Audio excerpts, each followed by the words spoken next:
Sabar. orang yang penyabar gitu kan. Sabar. Nanti ada bagian itu sama.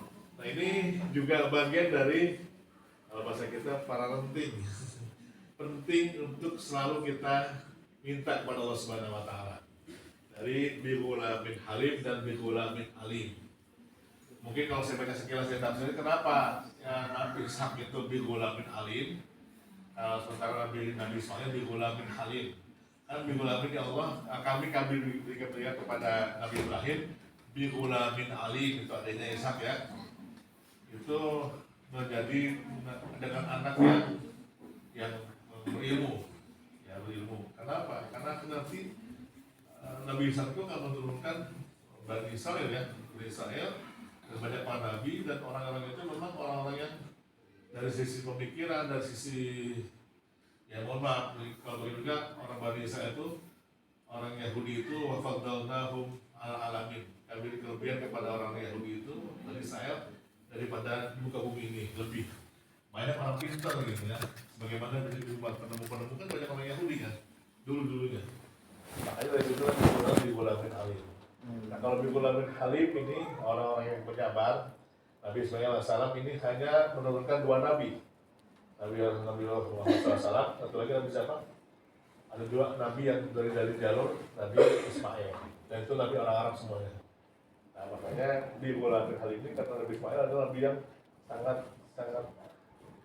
penyabar, lembut. Di mana? Ya, contohnya ini. Falamma balagha mau saya, ketika Nabi Ismail balagha, kalau bahasa gampang sebenarnya sampai, tapi saya asumsikan ini ketika Nabi Ismail sudah mulai balik. Ya, sudah mulai balik. Ma'ahu bersamanya as-sa'ya, dia bisa diajak kerja, bisa disuruh-suruh. Nah ini kan sudah mulai parenting main ya. Ketika Nabi Ismail sudah mulai balik dan dia sudah mulai bisa diajak kerja, udah bisa disuruh cuci motor ya, udah bisa disuruh ke warung gitu, bisa bantu-bantu nyari kayu kalau zaman dulunya. Oh ya bunaya, wah berkata Nabi Ibrahim, ya bunaya wahai anakku, inni arafil manam, sesungguhnya aku bermimpi. Ingat, mimpinya Nabi adalah wahyu ya, sehingga ini bagian dari perintah Allah Subhanahu wa taala. Hadi asbahuka, sesungguhnya aku menyembelihmu. Mantul mazataro, apa pendapatmu? Nah, ini salah satu cara Nabi Ibrahim AS untuk diskusi sama anaknya. Kan dalam riwayat sejarahnya kan Nabi Ismail anak yang ditunggu-tunggu ya. Sampai usia 87 tahun Nabi Ibrahim baru punya anak. Sudah tua, sudah Allah kasih anak di bulan Fabasyarnahu, kami kasih gembira di bulan Halim. Di surat Maryam juga ada. Ketika Nabi Zakaria juga minta doa di nada Rabbahum di dana kopiah, lalu kami gembira pada Zakaria dengan nama anak seorang anak namanya Yahya, ismuhu Yahya.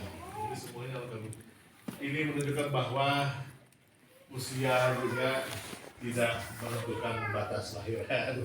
Tapi mungkin barangkali gini, 80 tahun zaman dulu ya nggak tua-tua banget ya, karena mereka usianya ratusan tahun kan gitu. Nabi Ibrahim kan disurat ketika usia 50 tahun. Ada syariat disurat